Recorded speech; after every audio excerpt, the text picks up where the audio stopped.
Hi friends, कैसे हो आप सभी। आपका बहुत बहुत स्वागत है my YouTube channel GK education master में। दोस्तों, मैं आप लोगों के लिए इस वीडियो में जीके की बहुत ही मोस्ट इम्पोर्टेंट क्वेश्चंस की वीडियो लाया हूं, जिनको आपको अच्छी तरह से प्रैक्टिस कर लेना है। दोस्तों, इस वीडियो के अलावा मैं एक और जीएस एमसीक्यू की वीडियो बनाऊंगा, जिसमें आपका जितना भी जीएस एमसीक्यू बनता है मोस्ट इम्पोर्टेंट, जो सभी एग्जाम में पूछ जाता है, आपके लिए मैं वीडियो बना दूंगा। आप लोगों को जीएस कहीं और से पढ़ने की ज़रूरत नहीं है, क्योंकि मैं जितने भी जीएस के क्वेश्चन बनते हैं सभी एग्जाम में, उन सभी का निचोड़ मैं इन वीडियो में आपको प्रोवाइड करा दूंगा। दोस्तों, अगर आप मेरी जीएस की इन वीडियोज़ को देख लेते हो तो दोस्तों मैं गारंटी देता हूँ जीएस आपका इनसे बाहर नहीं आएगा। चलिए दोस्तों, वीडियो को शुरू करते हैं। उससे पहले अगर आप हमारे चैनल पर नए आए हो तो हमारे चैनल को सब्सक्राइब, लाइक एंड शेयर करें, जिससे हमें सपोर्ट मिलता है। चलिए दोस्तों, वीडियो को शुरू करते हैं। फर्स्ट क्वेश्चन है हमारा, लेंस की क्षमता किसमें मापी जाती है? सही आंसर है डायोप्टर, जिसे कि हम कैपिटल डी में लिखते हैं।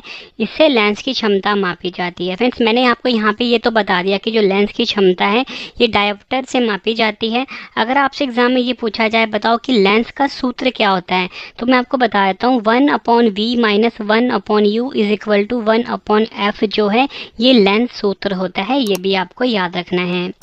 अगला क्वेश्चन, स्पष्ट दृष्टि की न्यूनतम दूरी कितनी होती है? सही आंसर है 25 सेंटीमीटर जो है फ्रेंड्स, ये स्पष्ट दृष्टि की न्यूनतम दूरी होती है। फ्रेंड्स, किसी भी चीज़ को अगर देखने के लिए ना, बिल्कुल क्लियर देखने के लिए जो हमारी न्यूनतम दूरी होनी चाहिए आँख और उस ऑब्जेक्ट के बीच में, वो 25 सेंटीमीटर होनी चाहिए। ये क्वेश्चन भी एग्जाम में कई बार पूछा गया है। और फ्रेंड्स, आपसे ना एग्जाम में क्वेश्चन पूछा जाता है कि मानव नेत्र में प्रतिबिंब कहाँ पर बनता है किसी भी इमेज का, तो आपका आंसर होगा रेटिना पर। अगला क्वेश्चन, विद्युत का सबसे अच्छा चालक क्या है? सही आंसर है चांदी जो है फ्रेंड्स, ये विद्युत का सबसे अच्छा चालक है। और दूसरे नंबर पे तांबा आता है। फ्रेंड्स, हमारे घरों में जो है ना बिजली की जो वायरिंग होती है ना, वो तांबे की होती है। क्यों होती है? क्योंकि तांबा जो है विद्युत का सबसे अच्छा चालक होता है। तांबा को हम कॉपर भी बोलते हैं। फ्रेंड्स, आप कभी भी ना कोई पंखा लेने जाते हो, अच्छी कंपनी का जो पंखा होगा या मोटर होगा, उस पर लिखा होता है कि इसके अंदर तांबे का इस्तेमाल हुआ है। तांबे क्यों इस्तेमाल करते हैं? क्योंकि विद्युत का सबसे अच्छा चालक होता है तांबा। अगला क्वेश्चन, रुधिर वर्ग की खोज किसने की थी? सही आंसर है कार्ल लैंडस्टीनर ने रुधिर वर्ग की खोज करी थी। रुधिर वर्ग को हम ब्लड ग्रुप भी बोलेंगे। और आपको बताना चाहता हूँ फ्रेंड्स, मानव शरीर में जो रुधिर वर्ग होते हैं वो 4 प्रकार के होते हैं। एक होता है ए, दूसरा होता है बी, तीसरा होता है ए बी, चौथा होता है ओ। ये भी आपको याद रखना है। अगला क्वेश्चन, रक्त का पीएच मान कितना होता है? सही आंसर है रक्त का पीएच मान होता है 7.4। पीएच मान मतलब पावर ऑफ हाइड्रोजन, इसका फुल फॉर्म होता है। और फ्रेंड्स, अगर हम बात करें, अगर आपसे ये पूछा जाए कि पानी का पीएच मान कितना होता है, तो पानी का पीएच मान होता है 7। अगला क्वेश्चन, मानव शरीर का रक्त बैंक किसे कहा जाता है? सही आंसर है पलीहा जो होता है, इसे मानव शरीर का रक्त बैंक कहा जाता है। पलीहा को इंग्लिश में हम स्प्लीन भी बोलते हैं। अगला क्वेश्चन, गन मेटल किसका मिश्र धातु होता है? सही आंसर है गन मेटल जो होता है ये तांबे का, जिंक का और टिन का मिश्र धातु होता है। तांबा को फ्रेंड्स हम कॉपर भी बोलते हैं, जिंक को हम हिंदी में बोलते हैं जस्ता। ठीक है, ये आपको याद रखना है। अगला क्वेश्चन, मनुष्य के दांत कितने प्रकार के होते हैं? मनुष्य के दांत 4 प्रकार के होते हैं। फ्रेंड्स, मैं आपको ये 4 प्रकार के दांत है ये बता देता हूँ। सबसे पहला होता है फ्रेंड्स इंसिजर, इसको हम छेदक या कृंतक भी बोलते हैं।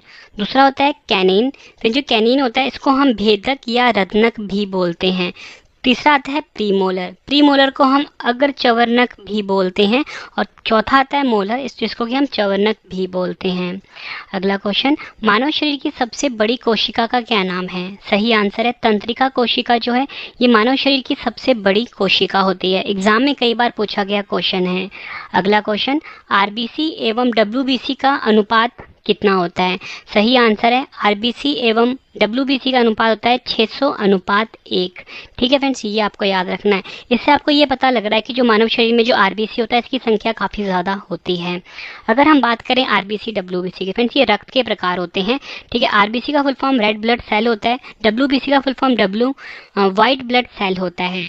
आपसे फ्रेंड्स एग्जाम में ना RBC का वैज्ञानिक नाम पूछा जाता है। एरिथ्रोसाइट जो है RBC का वैज्ञानिक नाम है और ल्यूकोसाइट WBC का वैज्ञानिक नाम है।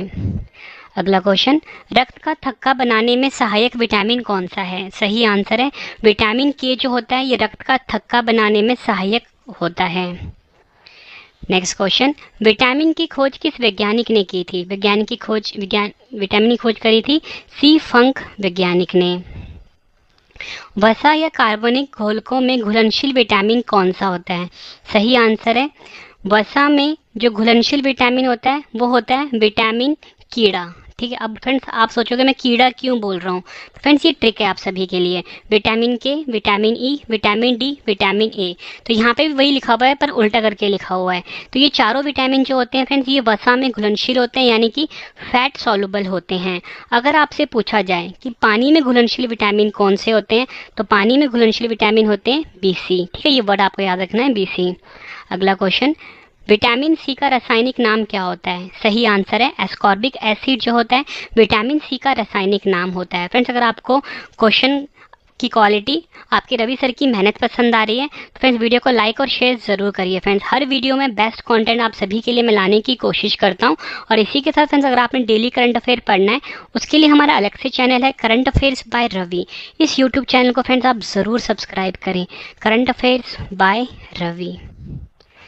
अगला क्वेश्चन, विटामिन K की कमी से होने वाला रोग कौन सा है? सही आंसर है विटामिन K की कमी से होने वाला रोग जो है वो है रक्त का थक्का ना बनना। रक्त का थक्का ना बनने का मतलब ये होता है फ्रेंड्स कभी भी जो मानव शरीर पे चोट लगती है, ठीक है, आप ये देखते हो कि खून निकलता है लेकिन खून कुछ ही समय के बाद जम जाता है। इस जमने के प्रोसेस को ही हम बोलते हैं रक्त का थक्का बनना। लेकिन अगर विटामिन K की कमी होगी तो रक्त का थक्का नहीं बनेगा। ठीक है, अगला क्वेश्चन, मानव शरीर की सबसे बड़ी ग्रंथि कौन सी है? सही आंसर है मानव शरीर की सबसे बड़ी ग्रंथि का नाम है यकृत, जिसे कि हम इंग्लिश में लीवर भी बोलते हैं। और फ्रेंड्स अगर आपसे एग्जाम में ये पूछा जाए कि यकृत का मुख्य कार्य क्या होता है, तो यकृत का मुख्य कार्य होता है पाचन कार्य। ठीक है फ्रेंड्स, ये आपको याद रखना है, एग्जाम के लिए काफ़ी इंपॉर्टेंट क्वेश्चन है। अगला क्वेश्चन कर लेते हैं, शरीर में हृदय की ओर रक्त ले जाने वाली रक्त वाहिनी को क्या कहते हैं? सही आंसर है शिरा कहा जाता है, यानी वेन कहा जाता है। फ्रेंड्स बात यहाँ पे मानव हृदय की हुई है, तो आपसे पूछा जाता है कि मनुष्य के हृदय में कितने चैम्बर्स होते हैं, यानी कितने कोष्ठक होते हैं, तो आपका आंसर क्या होगा? 4 होते हैं। अगला क्वेश्चन मोस्ट इम्पॉर्टेंट है, हृदय की धड़कन को नियंत्रित करने वाले हार्मोन कौन सा है? सही आंसर है एड्रीनलिन जो है फ्रेंड्स ये हृदय की धड़कन को नियंत्रित करने वाला हार्मोन है। और फ्रेंड्स आपको बताना चाहता हूँ मनुष्य की जो धड़कन होती है 1 मिनट में 72 बार धड़कती है, ये भी आपको याद रखना है। और आपसे पूछा जाएगा कि मानव शरीर का वह कौन सा अंग है जो कभी भी रेस्ट नहीं करता, तो आपका आंसर क्या होगा? मनुष्य का हृदय है। और मनुष्य का जो हृदय होता है ना फ्रेंड्स, आपको पता है धड़कन जो होती है उसके दोनों सेकंड मतलब एक धड़कन से दूसरी धड़कन के बीच में समय कितना होता है, एग्जाम में पूछा जाता है, तो वो होता है 0.8 सेकेंड। अगला क्वेश्चन, मस्तिष्क के कार्य का पता लगाने के लिए किसका प्रयोग किया जाता है? सही आंसर है EEG। EEG का फुल फॉर्म होता है इलेक्ट्रोएन्सेफेलोग्राम होता है। ठीक है फ्रेंड्स, ये आपको याद रखना है। और फ्रेंड्स आपसे ना एग्जाम में पूछा जाता है मानव मस्तिष्क का सबसे बड़ा भाग कौन सा होता है? जो प्रमस्तिष्क होता है ये मानव शरीर का सबसे बड़ा भाग होता है। शरीर की सबसे छोटी हड्डी कौन सी है? सही आंसर है स्टेप्स जो है ये मानव शरीर की सबसे छोटी हड्डी होती है। कहाँ पर पाई जाती है? मनुष्य के कानों में पाई जाती है। ये क्वेश्चन भी एग्जाम में कई बार पूछा गया है। टिटनेस रोग से कौन सा अंग प्रभावित होता है? सही आंसर है तंत्रिका तंत्र जो होता है ये टिटनेस रोग से प्रभावित होता है। इटाई नामक रोग किस तत्व के कारण होता है? सही आंसर है कैडमियम के कारण फ्रेंड्स इटाई रोग होता है। अगला क्वेश्चन, रक्त किस प्रकार का उत्तक है? सही आंसर है रक्त जो है तरल संयोजी उत्तक है। और फ्रेंड्स आपसे एग्जाम में क्वेश्चन और भी पूछा जाता है कि जो मनुष्य का रक्त होता है कभी भी बाहर निकलता है मनुष्य के शरीर से, किसी भी तरीके से या चोट से निकले तो वो जम जाता है, लेकिन मनुष्य के शरीर के अंदर क्यों नहीं जमता? तो आपका आंसर है हिपेरिन के कारण। ठीक है, हिपेरिन नामक प्रोटीन होता है, इसके कारण मनुष्य का जो रक्त होता है शरीर के अंदर नहीं जमता है। अगला क्वेश्चन, आरबीसी का निर्माण किसमें होता है? रेड ब्लड सेल का निर्माण किसमें होता है? सही आंसर है अस्थि मज्जा, यानी कि जिसे कि हम बोन मैरो भी बोलते हैं। इस क्वेश्चन को आप डबल स्टार मार्क करिए फ्रेंड्स, काफ़ी बार एग्जाम में पूछा गया है। फ्रेंड्स अगर आपको वीडियो की क्वालिटी, वीडियो का कंटेंट और आपके रवि सर की मेहनत पसंद आ रही है, वीडियो को लाइक और शेयर ज़रूर करिए। हमारा channel Ravi study IQ GK को ज़रूर सब्सक्राइब करिए, बेस्ट कंटेंट फ्री में दिया जाता है। और इसी के साथ फ्रेंड्स हमारी ना हर सब्जेक्ट की जो पेड PDF है, जिसमें कि फ्रेंड्स आपको हर सब्जेक्ट की PDF में 5000 से ज़्यादा क्वेश्चन मिलेंगे, चाहे पॉलिटी का, साइंस का, ज्योग्राफी का, करंट अफेयर्स का, तो वो आपको हमारी वेबसाइट पे मिल जाएगा जिसका नाम है www.ravibooks.pdf.com। ठीक है फ्रेंड्स, यहाँ पे आप विजिट करिए, www.ravibooks.pdf.com पे विजिट करिए। यहाँ पे आपको साइंस की भी PDF मिल जाती है, 5000 से ज़्यादा क्वेश्चन है। अगर आप वो सारे क्वेश्चन पढ़ लेते हो किसी भी एग्जाम में उससे बाहर आपको क्वेश्चन नहीं मिलेगा, बेस्ट कंटेंट रखा है आपके रवि सर ने। अगला क्वेश्चन, द्रव्य की चौथी अवस्था कौन सी होती है? सही आंसर है प्लाज्मा जो है द्रव्य की चौथी अवस्था होती है। तीन कौन सी होती है? ठोस, द्रव और गैस, जिसे कि हम सॉलिड लिक्विड गैस भी बोलते हैं। एसआई पद्धति में मूल मात्रक कितने हैं? सही आंसर है 7 हैं। एसआई पद्धति में समतल कोण का मूल मात्रक क्या है? सही आंसर है रेडियन जो है एसआई पद्धति में समतल कोण का मूल मात्रक है। एसआई पद्धति में आवृत्ति का नया मात्रक क्या है? सही आंसर है हर्ट्ज जो है ये एसआई पद्धति में आवृत्ति का नया मात्रक है। अगला क्वेश्चन, एसआई पद्धति में विद्युत धारा का मूल मात्रक क्या है? सही आंसर है एम्पियर जो है एसआई पद्धति में विद्युत धारा का मूल मात्रक है। Next question, double star mark कर लीजिए इस क्वेश्चन को।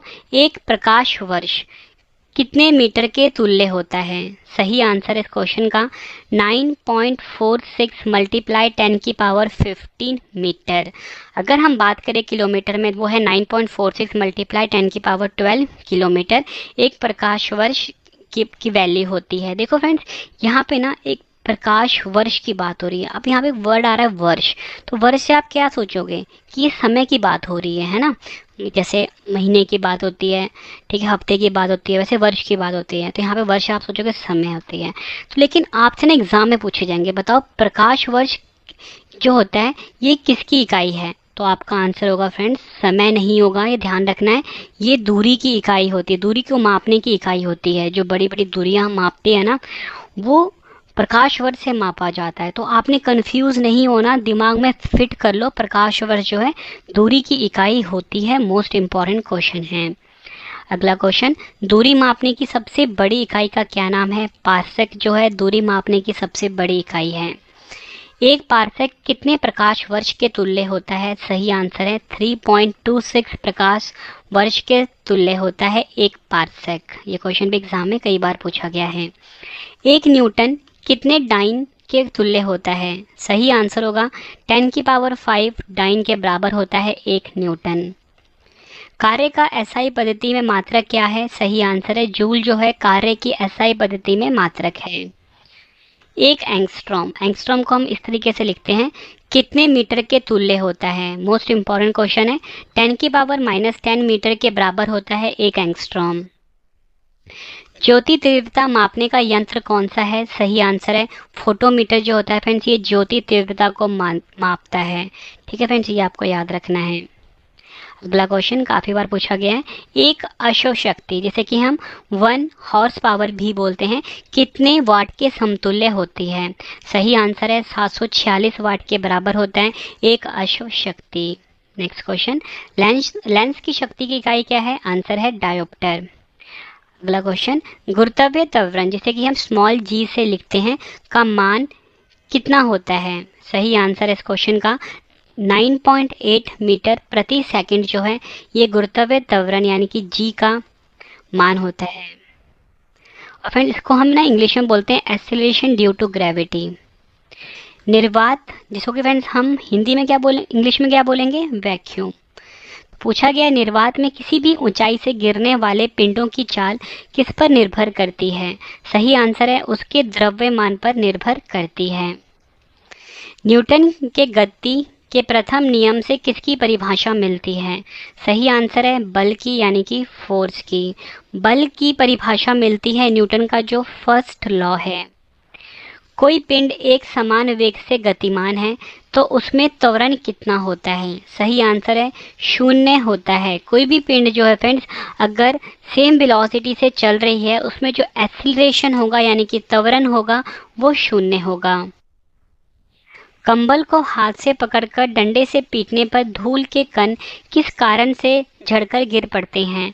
सही आंसर है जड़त्व के कारण, या बोल सकते हो ड्यू टू इनर्शिया। यदि कोई वस्तु विराम अवस्था में है तो उसका वेग कितना होगा। आंसर है 0 होगा। बंदूक से गोली चलाने पर चलाने वाले को पीछे की ओर धक्का लगना किस नियम का उदाहरण है। सही आंसर है न्यूटन का तृतीय नियम। रॉकेट को उड़ाने में कौन सा नियम सहायक है। आंसर है रॉकेट को उड़ाने में न्यूटन का तृतीय नियम सहायक है। आवेग का मात्रक क्या है। आंसर है न्यूटन सेकंड जो है ये आवेग का मात्रक होता है। अगला क्वेश्चन, किसी वस्तु की कार्य करने की क्षमता को क्या कहते हैं। आंसर है ऊर्जा जो होता है ये किसी वस्तु की कार्य करने की क्षमता को हम बोलते हैं। अगला क्वेश्चन, ऊर्जा का एसआई मात्रक क्या है। आंसर है जूल जो है ऊर्जा का एसआई मात्रक है। बांध बनाकर इकट्ठा किए गए पानी की ऊर्जा किस प्रकार की ऊर्जा का उदाहरण है। सही आंसर है स्थितिज ऊर्जा का उदाहरण है। देखो फ्रेंड्स कभी भी जो कोई डैम होता है जिसको कि हम बांध बोलते हैं, ठीक है, आप देखते हो जो डैम होता है यहाँ पे ना जो यहाँ पे फाटक लगे होते हैं और पीछे की साइड ना पानी को स्टोर किया जाता है। ठीक है, जब तक पानी यहाँ पर स्टोर है ना फ्रेंड्स, ये जो पानी स्टोर होगा ये पोटेंशियल एनर्जी यानी कि स्थितिज ऊर्जा की फॉर्म में स्टोर होता है। ठीक है, किस पे, स्थितिज ऊर्जा की फॉर्म में। लेकिन जैसे ही दरवाजे खोलते हैं पानी बहाव हो का शुरू हो जाता है तो ये जो पानी है ना फ्रेंड्स, जो मतलब ये जो एनर्जी है कन्वर्ट हो जाता है किस में, पोटेंशियल एनर्जी से काइनेटिक एनर्जी में। कभी भी किसी भी चीज़ में मोशन आ जाता है ना फ्रेंड्स तो वो जो एनर्जी है वो पोटेंशियल एनर्जी से काइनेटिक एनर्जी में कन्वर्ट हो जाता है। लेकिन यहाँ पे पूछा गया था बांध बनाकर इकट्ठा किए गए पानी की ऊर्जा किस प्रकार का ऊर्जा का उदाहरण है। स्थितिज ऊर्जा यानी कि पोटेंशियल एनर्जी। ऊर्जा को ना तो उत्पन्न किया जा सकता है और ना नष्ट। यह नियम किसका है। आंसर है ऊर्जा संरक्षण का नियम है। द्रव्य की वह अवस्था जिसमें पदार्थ के परमाणु उच्च ताप पर आयनित अवस्था में होते हैं कौन सी है। आंसर है प्लाज्मा। बल का एसआई पद्धति में मात्रक क्या है। आंसर है न्यूटन है। 1 जूल कितने अर्ग के तुल्य होता है। 10.7 अर्ग के तुल्य होता है। वेग का एसआई मात्रक क्या होता है। मीटर पर सेकेंड। किसी वस्तु के वेग में परिवर्तन की दर को क्या कहते हैं। आंसर है त्वरण यानी कि एक्सीलरेशन कहते हैं। नेक्स्ट क्वेश्चन, भौतिकी का पिता किसे कहा जाता है। न्यूटन को भौतिकी का पिता कहा जाता है। जब कोई व्यक्ति चंद्रमा पर उतरता है तो उसके भार में क्या परिवर्तन होता है। आंसर है भार में कमी प्रतीत होती है। देखो फ्रेंड्स जो चंद्रमा होता है आप सभी को पता है, जैसे कि हम मून भी बोलते हैं, ये हमारे पृथ्वी का नेचुरल सैटेलाइट है। और आपको पता होना चाहिए कि जो अगर आपका वजन पृथ्वी पर जितना भी है, आपका वजन जो चंद्रमा पर होगा ना वो 1/6 हो जाएगा। एग्जाम्पल के लिए अगर आपका वजन पृथ्वी पे 60 किलो है, ठीक है, तो आपका जो भार होगा ना वहाँ पे चंद्रमा पे वो पता कितना हो जाएगा, 1/6 हो जाएगा 60 का, तो कितना हुआ 10 किलो होगा। ठीक है, ये आपको याद रखना है। अगला क्वेश्चन करते हैं, बल किसका गुणनफल है। आंसर है द्रव्यमान और त्वरण का गुणनफल है बल। क्रिया की विपरीत प्रतिक्रिया का होना किसका नियम है। आंसर है न्यूटन का तृतीय नियम का। ऊर्जा किस प्रकार की राशि है। आंसर है अदिश राशि है। अगला क्वेश्चन काफी इंपॉर्टेंट है, यदि m द्रव्यमान का वस्तु v वेग से चल रही हो तो गतिज ऊर्जा यानी कि काइनेटिक एनर्जी कितनी होगी। तो यहाँ पे सिंपली हमसे काइनेटिक एनर्जी का फॉर्मूला पूछा गया है, तो फ्रेंड्स वो होता है हाफ mv²। m क्या यहाँ पे फ्रेंड्स द्रव्यमान है और v क्या यहाँ पे वेलोसिटी यानी कि वेग है। तो ये फॉर्मूला होता है काइनेटिक एनर्जी का, इसको आप याद कर लीजिए। कार्य करने की दर को क्या कहते हैं? शक्ति कहते हैं कार्य करने की दर को। शक्ति का एसआई मात्रक क्या होता है? वाट होता है, ये आपको याद रखना है। एक अशोक शक्ति यानी हॉर्स पावर कितने वाट के तुल्य होता है? 746 वाट के। अगला क्वेश्चन, आइंस्टाइन का द्रव्यमान ऊर्जा समीकरण क्या है? मोस्ट इंपॉर्टेंट क्वेश्चन है, यह हमसे पूछा गया है। आइंस्टाइन का जो द्रव्यमान ऊर्जा है, ठीक है, वो कितना होता है? E is equal to M C square होता है। ये फॉर्मूला आप याद कर लीजिए। वह आकर्षण बल क्या है जिससे पृथ्वी किसी वस्तु को अपने केंद्र की ओर खींचती है? तो आंसर है गुरुत्व। पृथ्वी की सतह से ऊपर या नीचे जाने पर जी का मान पर क्या प्रभाव पड़ता है? तो सही आंसर है जी का मान घटता है। अगला क्वेश्चन, जी का मान सबसे अधिक कहाँ होता है? आंसर है ध्रुवों पर जी का मान सबसे अधिक होता है। अगला क्वेश्चन, जी का मान सबसे कम कहाँ होता है? विषुवत रेखा पर होता है। फ्रेंड्स, अगर आपसे एग्जाम में जी की वैल्यू पूछी जाए तो वो होती है 9.8 मीटर पर सेकेंड स्क्वायर। ये आपको याद रखना है, ये जी की वैल्यू होती है। एग्जाम के लिए इंपॉर्टेंट क्वेश्चन है और इसे हम ग्रेविटेशन कांस्टेंट भी बोलते हैं। नेक्स्ट क्वेश्चन कर लेते हैं। फिर ये जो जी है इसे हम इंग्लिश में एक्सेलरेशन ड्यू टू ग्रेविटी बोलते हैं, ठीक है। और ये जो जी होता है कैपिटल में, इसे हम ग्रेविटेशनल कांस्टेंट बोलते हैं, ठीक है। ये आपको याद रखना है। ग्रहों की गति से संबंधित नियम किस वैज्ञानिक ने दिए? आंसर है केपलर वैज्ञानिक ने ग्रहों की गति से संबंधित नियम दिए थे। एग्जाम के लिए काफी इंपॉर्टेंट क्वेश्चन है। गुरुत्वाकर्षण के नियम का प्रतिपादन किसने किया था? न्यूटन ने किया था। नेक्स्ट क्वेश्चन, पृथ्वी की घूर्णन गति बढ़ने पर जी के मान पर क्या प्रभाव पड़ता है? जी का मान कम हो जाता है। अगला क्वेश्चन, पृथ्वी की घूर्णन गति घटने पर जी के मान पर क्या प्रभाव पड़ता है? जी का मान बढ़ जाता है। मतलब फ्रेंड्स इन्वर्सली प्रोपोर्शनल होता है। पृथ्वी की घूर्णन गति बढ़ेगी तो जी का मान कम होगा, पृथ्वी की घूर्णन गति जो होगी घटेगी तो जी का मान बढ़ेगा, ठीक है फ्रेंड्स। यही इन दो क्वेश्चन में बताया गया है। अगला क्वेश्चन काफी इंपॉर्टेंट है। जब लिफ्ट ऊपर की ओर जाती है तो लिफ्ट में स्थित पिंड का भार कैसा प्रतीत होता है? आंसर है जब लिफ्ट ऊपर की ओर जाती है तो लिफ्ट में जो भी फ्रेंड्स कोई भी जो इंसान है उसको अपना भार जो है बढ़ा हुआ प्रतीत होगा। अगला क्वेश्चन, जब लिफ्ट नीचे की ओर आती है तो लिफ्ट में स्थित पिंड का भार कैसा प्रतीत होगा? लिफ्ट जो भार होगा फ्रेंड्स ये घटा हुआ प्रतीत होगा। फ्रेंड्स ये चीज़ आप खुद भी फील कर सकते हो। कभी भी अगर आप लिफ्ट में जाते हो, अगर लिफ्ट ऊपर को जाएगा ना तो आपका वेट ना आपको बढ़ा हुआ नज़र आएगा, ठीक है। और अगर लिफ्ट नीचे को जाएगा तो आपका भार है वो घटा हुआ प्रतीत होगा। अगला क्वेश्चन, जब लिफ्ट एक समान वेग से ऊपर या नीचे गति करती है तो लिफ्ट में स्थित पिंड के भार में क्या परिवर्तन होता है? आंसर है कोई भी परिवर्तन नहीं होता। यदि नीचे उतरते समय लिफ्ट की डोरी टूट जाए तो वह मुक्त पिंड के भांति नीचे गिरती है। ऐसी स्थिति में लिफ्ट में स्थित पिंड का भार कितना होता है? आंसर है 0। एग्जाम के लिए इंपॉर्टेंट है। अगला क्वेश्चन, भूस्थैतिक उपग्रह जिसे कि हम जियो स्टेशनरी सैटेलाइट भी बोलते हैं, पृथ्वी तल से लगभग कितनी ऊंचाई पर रहकर पृथ्वी का परिक्रमण करता है? आंसर है 36,000 किलोमीटर। कहीं कहीं भी आपको 36,500 किलोमीटर भी दे देंगे। पृथ्वी का पलायन वेग कितना होता है? आंसर है 11.2 किलोमीटर पर सेकंड जो है पृथ्वी का पलायन वेग यानी कि एस्केप वेलोसिटी होता है। ये आपको याद रखना है। नेक्स्ट क्वेश्चन कर लेते हैं। चंद्रमा पर गुरुत्वीय त्वरण का मान पृथ्वी तल पर गुरुत्वीय त्वरण कितना होता है? आंसर है 1/6 होता है। वायुमंडलीय दाब को किस यंत्र से मापते हैं? आंसर है बैरोमीटर से। यदि अचानक बैरोमीटर का पाठ्यांक गिर जाता है तो यह क्या संकेत देता है?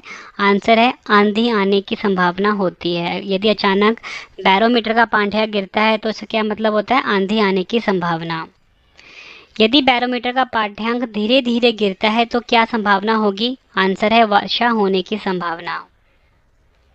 अगला क्वेश्चन, यदि बैरोमीटर का पाठ्यांक धीरे धीरे ऊपर चढ़ता है तो क्या संभावना होगी? दिन साफ रहने की संभावना।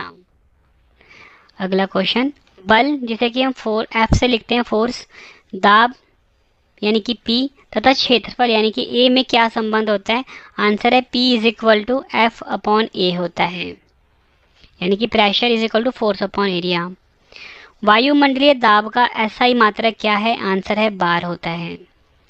वायुमंडल में बैठे यात्री के फाउंटेन पेन से स्याही रिसने का क्या कारण है? आंसर है वायुमंडलीय दाब की कमी के कारण। पास्कल का नियम किससे संबंधित है? आंसर है द्रव दाब से संबंधित है पास्कल का नियम।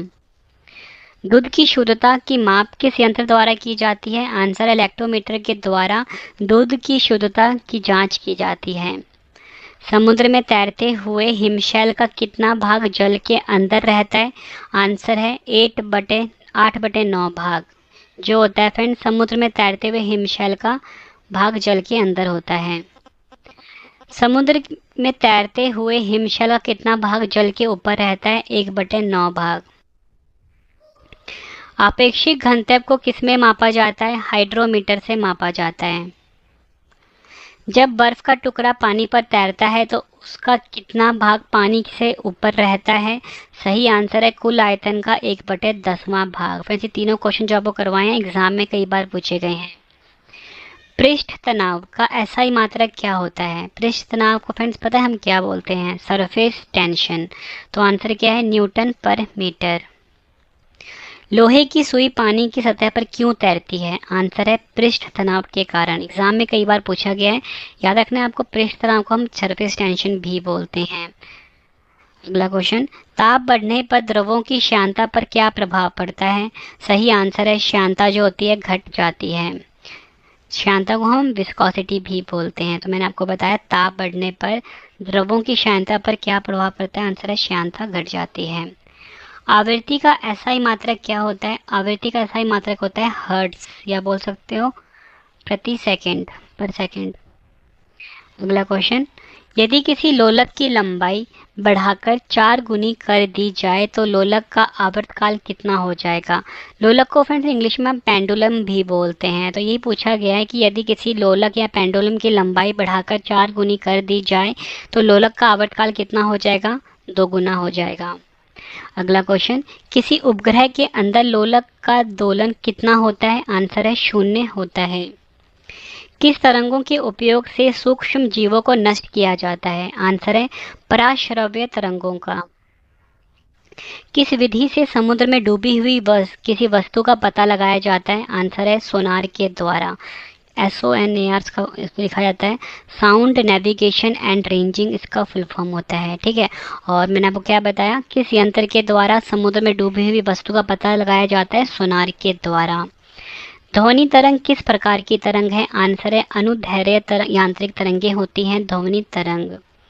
अगला क्वेश्चन, ध्वनि के नाम से पुकारी जाने वाली यांत्रिक तरंगों की आवृत्ति कितनी होती है? आंसर है 20 हर्ट्ज से 20,000 हर्ट्ज होती है। ये आपको याद रखना है। 20 हर्ट्ज से नीचे की आवृत्ति वाली ध्वनि तरंगों को क्या कहते हैं? अपश्रव्य तरंगे कहा जाता है 20 हर्ट्ज से नीचे की आवृत्ति वाली तरंगों को। 20,000 हर्ट्ज से ऊपर की तरंगों को क्या कहते हैं? प्राश्रव्य तरंगे कहते हैं। ध्वनि की चाल सबसे अधिक किस में होती है? ठोस में ध्वनि की चाल सबसे अधिक होती है। फ्रेंड्स आप ये देखते हो जो रेलवे ट्रैक होता है, ठीक है, ट्रेन अगर बहुत दूर भी हो ना तो आपने देखा होगा कि अगर आप उसमें कान लगा के सुनोगे, ठीक है, पर सुनना मत, बस आपको बता रहा हूँ मैं, देखोगे कि ना कि अगर ट्रेन बहुत दूर होगी, ट्रेन आने वाली होगी तो उसमें ना आपको कंपन सी फील होगी। तो इससे ये पता लगता है कि ध्वनि की चाल सबसे अधिक किस में होती है? ठोस में होती है। ये आपको याद रखना है। और जो फ्रेंड्स वैक्यूम होता है ना, निर्वात, उसमें ध्वनि नहीं ट्रैवल करती। ठीक है, अगला क्वेश्चन, ध्वनि की तीव्रता किस यंत्र से मापते हैं? आंसर है ऑडियोमीटर से मापते हैं ध्वनि की तीव्रता।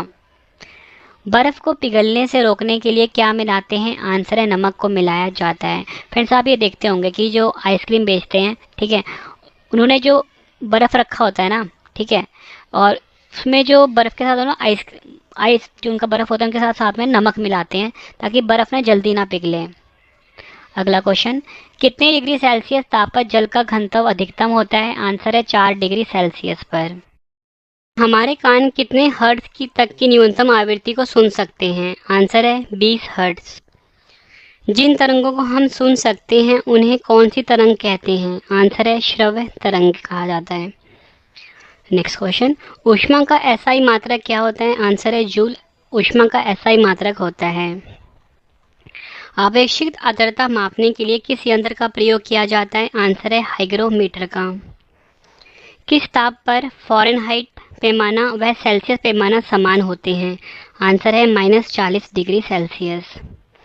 प्रकाशिक तंतु किस सिद्धांत पर कार्य करता है? आंसर है पूर्ण आंतरिक परावर्तन के सिद्धांत पर, यानी कि टोटल इंटरनल रिफ्लेक्शन पर।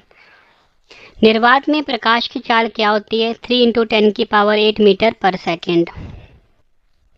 प्रकाश को सूर्य से पृथ्वी तक आने में कितना समय लगता है? आंसर है लगभग 8 मिनट 19 सेकेंड। कहीं कहीं पे आपको 8 मिनट 15 सेकेंड भी दिया होगा। प्रकाश के चिकने पृष्ठ से टकराकर वापस लौटने की घटनाओं को क्या कहते हैं? आंसर है प्रकाश का परावर्तन, यानी कि लॉ ऑफ रिफ्लेक्शन कहा जाता है। अगला क्वेश्चन, प्राथमिक रंग कौन कौन से होते हैं? आंसर है लाल, हरा, नीला, यानी कि RGB, रेड, ग्रीन, ब्लू।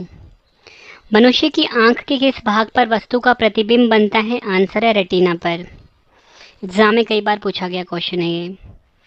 मानव नेत्र की रेटिना पर बना प्रतिबिंब कैसा होता है? आंसर है वास्तविक, वह उल्टा होता है मानव नेत्र की रेटिना पर बना हुआ प्रतिबिंब। किस सिद्धांत पर ऑप्टिकल फाइबर काम करता है? आंसर है पूर्ण आंतरिक परावर्तन पर ऑप्टिकल फाइबर जो होता है वो वर्क करता है। ऑप्टिकल फाइबर को हम प्रकाश तंतु भी बोलते हैं।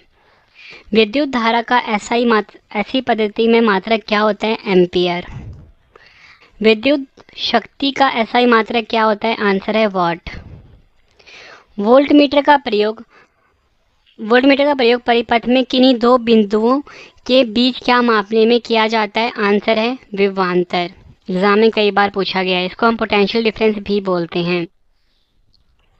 प्रोटॉन की खोज किसने की थी? आंसर है प्रोटॉन की खोज रदरफोर्ड वैज्ञानिक ने करी थी। और प्रोटॉन में फ्रेंड्स पॉजिटिव चार्ज होता है। RBC का जीवन काल कितना होता है? आंसर है 120 दिन होता है RBC का जीवन काल। मोस्ट इंपॉर्टेंट क्वेश्चन मार्क करिए। नेक्स्ट क्वेश्चन, रक्त का थक्का बनाने के लिए अनिवार्य प्रोटीन कौन सी है? आंसर है फाइब्रिनोजन जो है ये रक्त का थक्का बनाने के लिए अनिवार्य प्रोटीन है। शरीर की मरम्मत के लिए क्या आवश्यक है? आंसर है प्रोटीन जो है शरीर की मरम्मत के लिए आवश्यक है। मूत्र का रंग हल्का पीला किस वर्णक के कारण होता है? आंसर है यूरोक्रोम वर्णक के कारण। वृक्क में बनने वाली पथरी किसकी बनी होती है? आंसर है कैल्शियम ऑक्सलेट की। ऊष्मा का सबसे अच्छा चालक कौन है? चांदी। कौन सा द्रव ऊष्मा का अच्छा चालक होता है? आंसर है पारा। सूर्य की सतह पर ताप कितना होता है? आंसर है 6000 केल्विन होता है। अगला क्वेश्चन, प्रकाश किस प्रकार की तरंग है? आंसर है अनुप्रस्थ तरंग है प्रकाश। चंद्रमा से परावर्तित प्रकाश को पृथ्वी तक आने में कितना समय लगता है? आंसर है 1.28 सेकंड लगता है चंद्रमा से परावर्तित प्रकाश को पृथ्वी तक आने में। अगला क्वेश्चन, कोई व्यक्ति अपने से बड़ा प्रतिबिंब किस दर्पण में देख सकता है? आंसर है अवतल दर्पण में। कार व बसों में पीछे का दृश्य देखने के लिए किस दर्पण का प्रयोग करते हैं? उत्तल दर्पण का। अगला क्वेश्चन, सड़कों पर लगे लैंपों में किस दर्पण का प्रयोग होता है? उत्तल दर्पण का प्रयोग होता है। जो वस्तुएं सभी रंग को परावर्तित कर देती है उनका रंग कैसा होता है? आंसर है श्वेत रंग होता है।